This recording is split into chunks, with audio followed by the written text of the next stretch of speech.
Zemmour, depuis quelques jours, les manifestations ont été noyautées par des radicaux partout en France avec des images de très grande violence, notamment à Paris. Et puis, hier, déchaînement de violence à Sainte-Soline. Est-ce qu'un seuil a été définitivement franchi désormais? Vous savez, on dit ça à chaque fois. Je constate que ça fait des années désormais que à chaque manifestation, au début pacifique, vous l'avez très justement dit, et puis petit à petit, les casseurs, comme on disait dans les années 70, les black blocs, comme on dit aujourd'hui, les antifas, commencent à pourrir tout et à casser et à attaquer les flics et à risquer de tuer. Je suis étonné, moi, depuis des années, de l'impunité non seulement judiciaire, mais médiatique, politique, dont il bénéficie. Impunité politique, vous avez, Je les pense mots vraiment, de plus en plus je pense durs. vraiment que Hmm. on a l'impression que c'est pas grave, que c'est une agitation juvénile. Peut-être que parce que ce sont des gens qui sont le plus souvent issus des classes moyennes ou bourgeoises. Moi, ce que je vois, c'est que ces gens-là sont vraiment des nervis antidémocratiques. J'ai moi-même affaire à eux. J'étais encore hier à Villeurbanne où ces gens voulaient m'empêcher de signer mon livre. Et j'ai affaire à eux partout où je vais.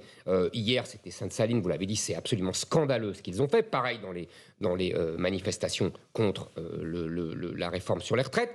Moi, je pense qu'il faut être beaucoup plus sévère Comment avec vous voulez eux. qualifier Éric Zemmour? Est-ce que vous direz, d'ailleurs, le président de la République a dit les factieux, vous dites nervis, est-ce que ce sont les termes aussi? Parce qu'il faut d'abord poser un Moi, je diagnostic. pense qu'effectivement, ce sont, oui, on peut dire factieux, on peut dire nervis, on peut dire canaille, pour reprendre un terme voltairien.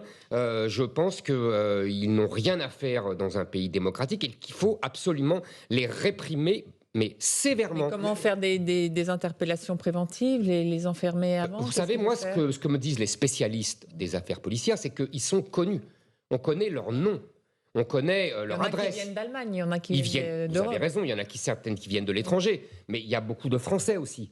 Ces gens-là peuvent être arrêtés. Je pense qu'il faut mettre vraiment tous les moyens pour C'est délibérément arrêter qu'on ces gens. les Oui, arrête pas? délibérément. Je pense qu'il faut les... Pourquoi? Alors justement, vous parliez d'impunité. Est-ce qu'on peut parler de complaisance alors? Oui, on peut parler de complaisance médiatique, de complaisance intellectuelle, de complaisance politique. Est-ce que vous pouvez citer des exemples politiques? Parce que c'est vrai Bah, qu'en écoutant c'est- les derniers mots c'est du gouvernement, de l'exécutif, C'est un climat, un chère climat. Sonia. Oui, c'est un climat. Je trouve que quand on a des prétendues milices d'extrême droite, tout de suite, on crie à la menace contre la République. Ce sont ces gens-là qui menacent la République et qui sont il faut cesser qu'ils nuisent. Et je pense qu'il faut vraiment prendre tous les moyens. Mais je pense que ça s'explique, parce que vous me demandez des exemples.